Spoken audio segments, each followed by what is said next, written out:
할렐루야. 네, 이 새벽에 나오신 여러분 위에 우리 주님의 축복과 은혜가 넘치기를 간절히 바랍니다.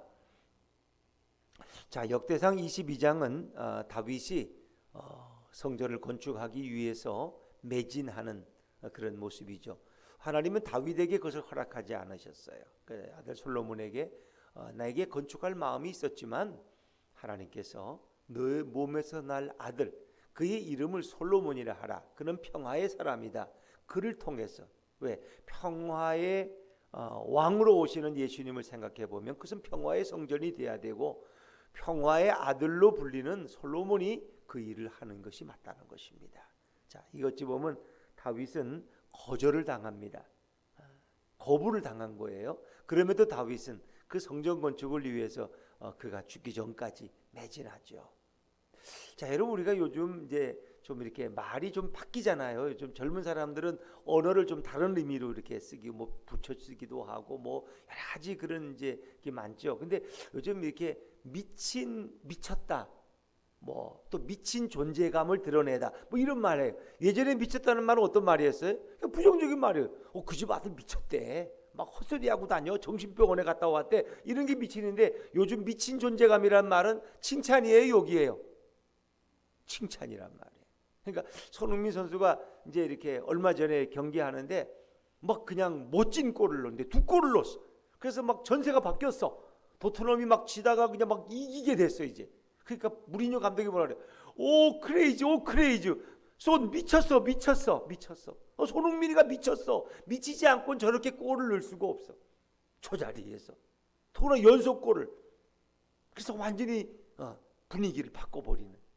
미쳤다고 표현. 오 크레이지. 미쳤어. 손이 미쳤어. 손 크레이지. 그러니까 요즘 미쳤다는 말은 그런 의미예요. 이제 정신병원에 간다는 얘기가 아니라 정말 너무 멋지고 너무 놀랍고 너무 감탄할 만하다는 거예요.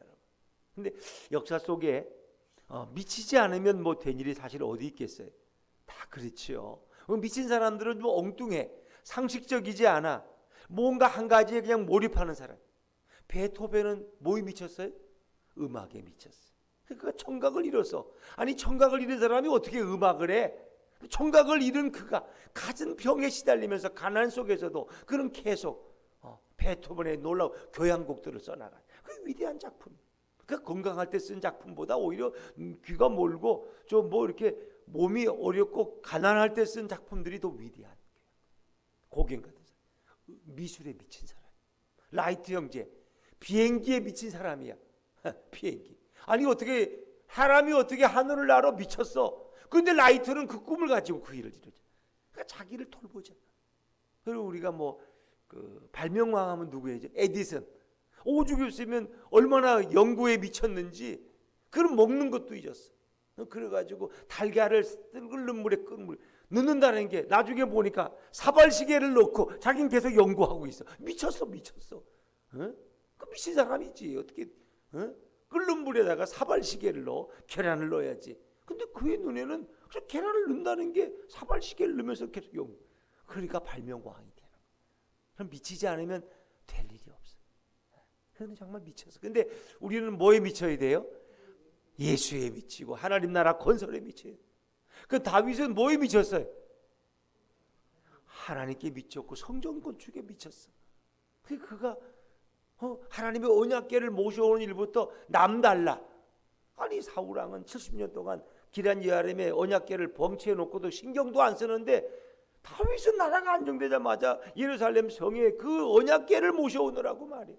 근데 첫 번째 그렇게 시도했는데 실패했어. 우사가 죽고 이건 굉장히 슬픈 일이 일어났어. 그 자신에게 막 분노해. 우리는 뭔가 거절당하면 기분 나빠서 안 하잖아요. 그렇지요?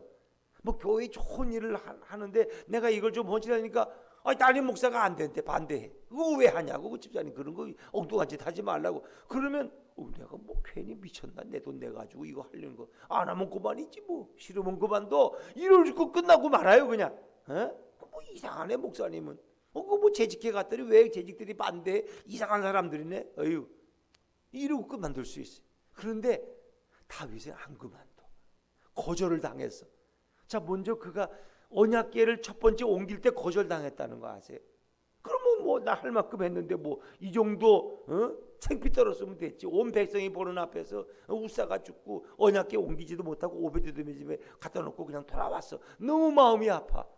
그럼 끝날 수도 있어요. 근데 다윗은 안 그래. 하나님의 언약궤를 어떻게 거기에 둘 수 있어? 이 예루살렘 이 왕궁 중심부에 그분을 모셔야지. 이건 아니야. 이건 아니야. 그 마음에 불을 들이라. 참 놀랍죠. 그래서 언약궤를 성막을 치고 자기 왕국의 가장 중심이 된 곳에 언약궤를 모시고 그 하나님의 임재 그곳에 찬양하고 악사들을 배제하고 문지기를 세우고 이 어마어마한 하나님 사랑. 그러다가 또 그냥 언약궤 모셔놓으면 되는데 아니야, 언약궤를 저렇게 모셔놓으면 안 돼. 성전을 건축해서 언약궤를 거기에 모셔야 돼. 난 이렇게 좋은 왕궁에 있으면서. 그랬더니 또 하나님이 허락했어요, 거절했어요? 또 거절했어. 아니야, 너는 아니야. 아니라는 거야. 그거 상당히 기분 나빠. 나단 선지자가 처음엔 아이고 뭐 왕이 좋은 대로 하시죠. 하나님 근데 하나님이 나단에게 안 된다는 거야. 다윗은 아니야. 성전 건축할 사람이 아니야. 그걸 또 거절을 당했어. 에이, 뭐 하나님 사랑하려 자꾸 맡기만 하고, 에이, 나 이제 안 해. 이제는 나도 사울처럼 그렇게 살 거야. 그냥 자기의 영광과 명예를 위해서 나라도 이만하니까 이제 먹고 즐기고 행복하면 되지. 그런데 다윗의 마음은 그게 아니야. 하나님의 궤를 모셔둘 성전을 건축해야 돼. 내가 비록 거절당했지만 이건 주님의 뜻이지만 아니야. 그래도 나는 그것을 위해서 준비해야 돼. 자, 그게 하여튼 성전 건축에 다윗은 미쳤어. 그것을 위해서 매진하는 거예요. 어떻게 그럴 수 있을까? 자, 오죽했으면 그는 교만해서 인구조사했다가 하나님께 매를 맞잖아요. 징계를 받고 세 가지 선택 중에 하나, 3일 동안 온역 전염병이 온 나라에 7만 명이 죽었고 더 죽을 수 있는데 하나님의 마음을 돌이키셨어요. 여호와의 천사가 오르난 타작만에 칼을 들고 서 있어 예루살렘을 향해서. 근데 하나님이 멈추게 하셨어요. 그리고 하나님이 갓 선지자를 통해서 어떻게 해요? 오르난 타작마당에 나를 위해서 제단을 쌓아라. 그러면 온역이 멈출 것이다.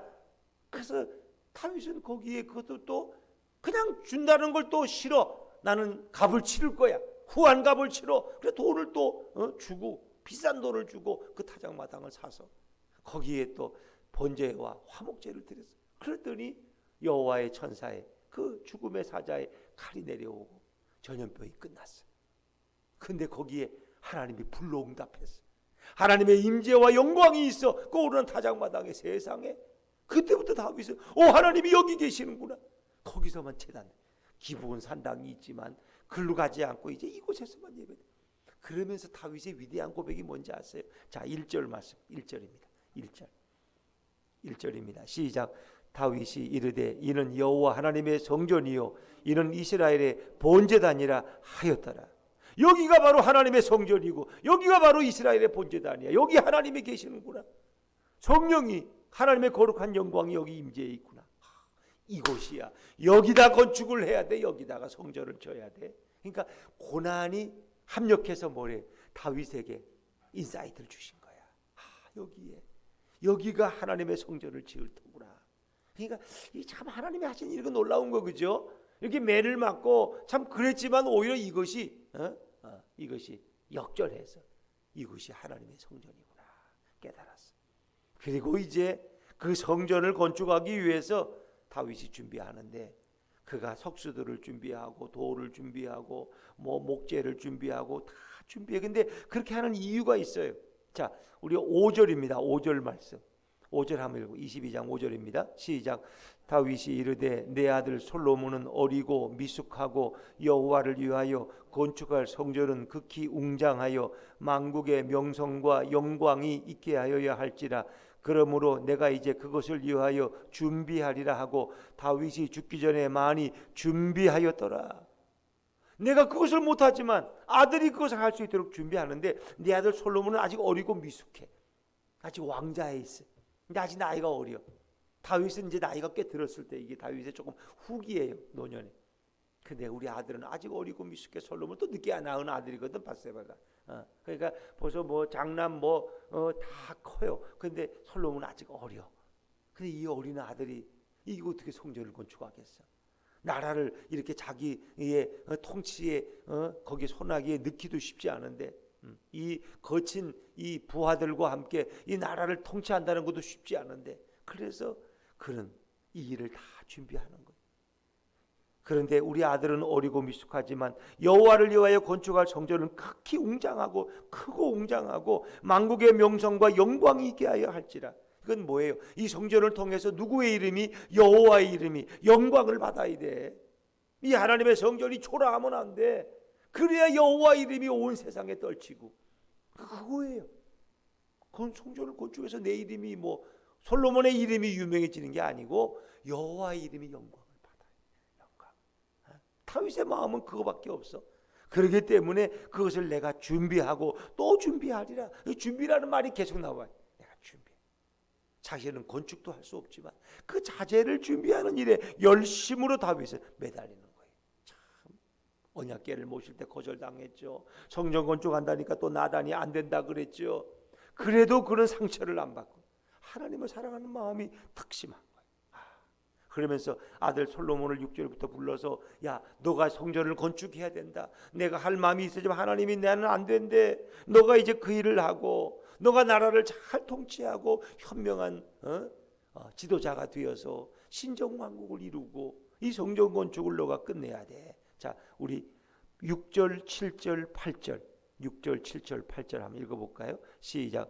다윗이 그의 아들 솔로몬을 불러 이스라엘 하나님 여호와를 위하여 성전 건축하기를 부탁하여 다윗이 솔로몬에게 이르되, 내 아들아, 나는 내 하나님 여호와 이름을 위하여 성전을 건축할 마음이 있었으나 여호와의 말씀이 내게 임하여 이르시되, 너는 피를 심히 많이 흘렸고 크게 전쟁하였느니라.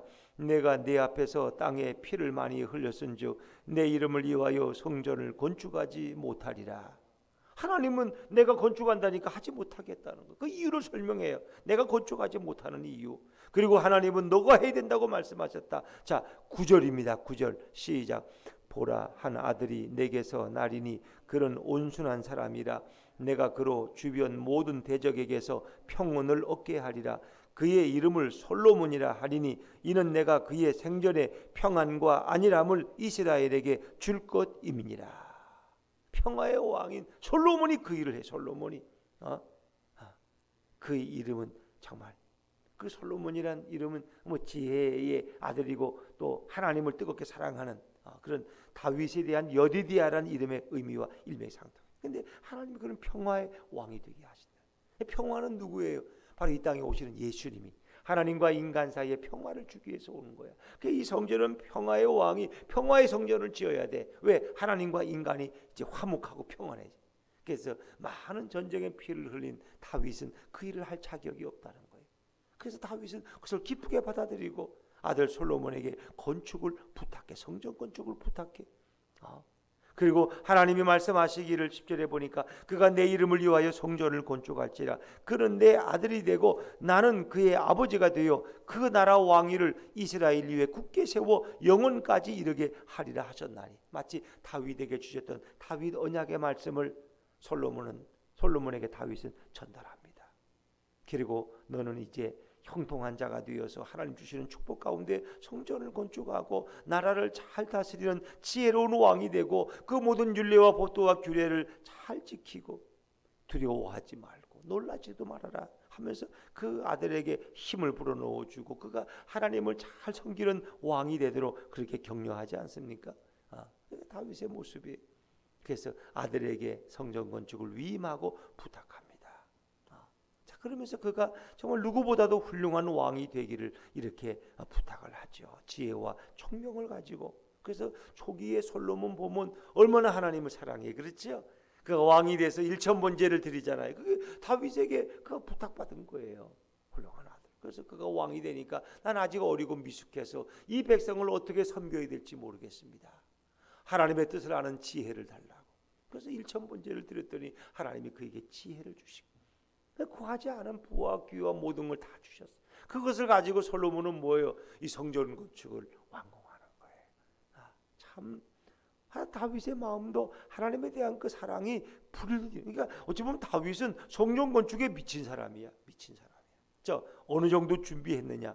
14절, 15절, 14절, 15절 하면 뭐라고 말하는지 솔로몬에게 그가 뭐라고 내가 뭘 준비했다고 10절 15절 시작. 내가 환난 중에 여호와의 성전을 위하여 금 10만 달란트와 은 100만 달란트와 녹과 철을 그 무게를 달 수 없을 만큼 심히 많이 준비하였고 또 제목과 돌을 준비하였으나 너는 더할 것이며 또 장인이 내게 많이 있나니 곧 석수와 목수와 온갖 일에 익숙한 모든 사람이니라. 16절 제가 읽죠. 금과 은과 녹과 철이 무수하니 너는 일어나 일하라. 여호와께서 너와 함께 계실지로다 하니라. 14절에 보니까 내가 환난 중에 여호와의 성전을 위하여, 그가 평안할 때 준비한 게 아니라 환난 가운데서도 금 10만 달란트, 은 100만 달란트, 녹과 철을 그 무게를 달 수 없을 만큼 심히 많이 준비했다.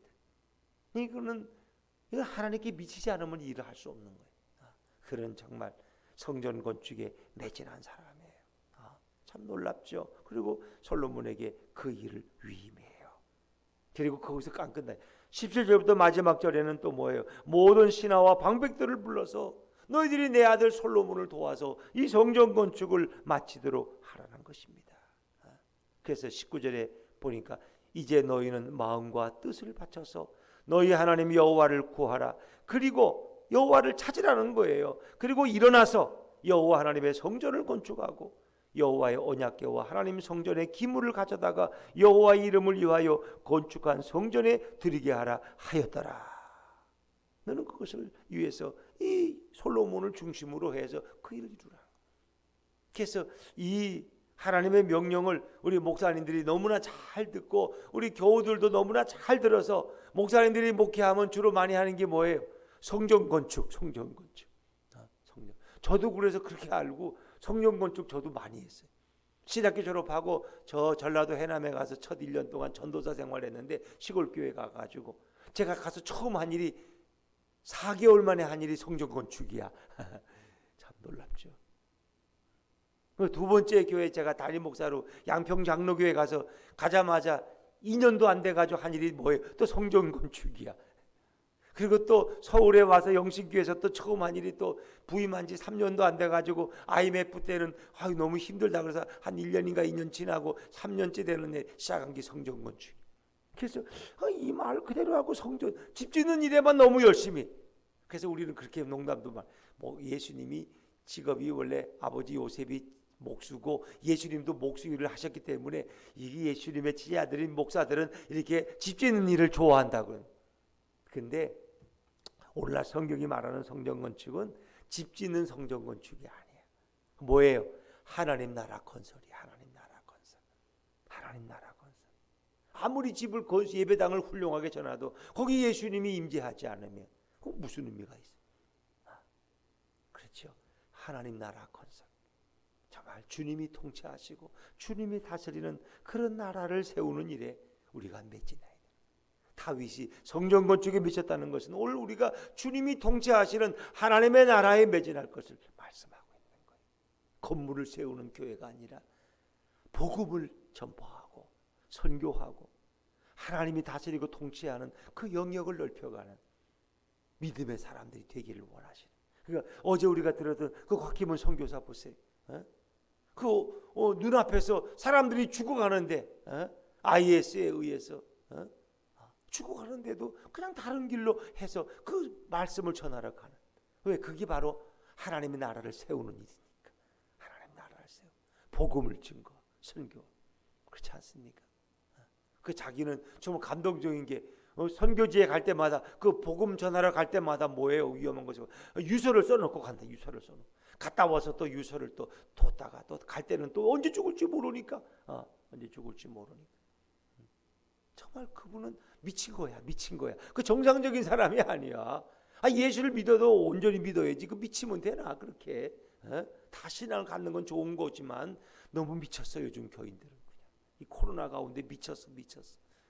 그 마스크 쓰고 뭐 교회 새벽까지 갈게. 오늘 눈이 와가지고 발이 다 빠져가지고 이런데 그 멀리서 뭐하러 차도 없이 걸어가지고 오고 말이 미쳤어. 근데 저 미치지 않으면 주님의 일을 할 수가 없어. 주님의 일. 하나님 나라에. 다른 때 같으면 아마 송기재 집사님 부부가 오늘 안 왔을 거야. 왜? 내려오는 길에서 그 반도 아파트에서 눈길에 그 위험하거든. 근데 어제 곽기문 선교사님 말씀을 듣더니 좀 미친 것 같아. 정상이 아니야. 다른 때는 눈이 조금 안 와도 오늘 안 오시면 이해하죠. 왜? 거기가 워낙 낭떠러지기 쉬워. 올라갈 때 못 올라가 미끄러워서. 내려올 때도 위험하고. 그 트럭 몰고 못 내려와. 너무 경사지니까. 근데 이건 오늘 오신 거 보니까 걸어오셨어요? 차 타고 오셨어요? 이게 미치기 분명해. 다른 데 같으면 김영민 시사님도 이 정도 눈이 오면 교회 안 와. 집에서 자지 애들하고 그냥 10cm가 넘게 왔는데, 이수재 집사님은 어제 말씀을 안 들었지만 조금 미쳐가고 있는 것 같아. 거기서 이 건너온다는 게 횡단보도도 안 보이는데 할아버지가 막 잡았을 거야. 아니 할멈이 미쳤다고 말이야. 이 눈이 오고 이 추위에 그냥. 근데 우린 조금씩 미쳐가고 있는 것 같아. 참 그렇죠. 여러분, 하나님 나라를 위해서 주님을 사랑하는 일에, 주님의 나라를 건설하는 일에 미쳐간다면 이건 온전히 미치는 거죠. 그 세상사들 보면 미친 사람은 좀 이상해. 그런데 어찌 보면 이 시대 세상 사람들이 미쳐가고 있어. 물질에 미쳐가고 명예에 미쳐가고 돈에 미쳐가고, 그걸 우리는 예수에 미치기로 결심했어. 예수님만 사랑하고 예수님을 좋아하고 예수님이 기뻐하는 선교에 우리가 매진할 수 있다면 얼마나 행복한 일입니까? 오늘 다윗은 하나님 사랑하는 일에, 성전 건축하는 일에, 집 짓는 일이 아니라 하나님 나라를 건설해가는 일에 그런 미치는 거예요. 그것이 바로 주님이 살아온 삶이에요. 그래서 예수님이 왔을 때 그 형제들이 많잖아요. 마리아와 요셉의 집에 예수님만 있는 게 아니야. 그 동생들이 많아요. 근데 그들이 다 예수님을 미쳤다 그랬어. 아니죠, 미쳤다. 그래서 어느 날은 예수님이 회당에서 말씀 전하는데 가족들이 밖에 와서 예수님을 불러내. 빨리 집에 가자고. 너 왜 엉뚱한 짓 하고 있냐고 지금 네가. 응? 예수님. 참 예수님 시대도 오해를 많이 받은 거예요. 오해를 많이 받은. 그러나 예수님은 오직 하나님이시고 또 하나님만 사랑하는 그런 마음으로 오직 그 일생을 복음을 증거하시다가 마지막에 십자가의 제물이 되셔서 영원한 구원을 이루신 우리의 전능하신 구세주인 것을 믿으시기 바랍니다.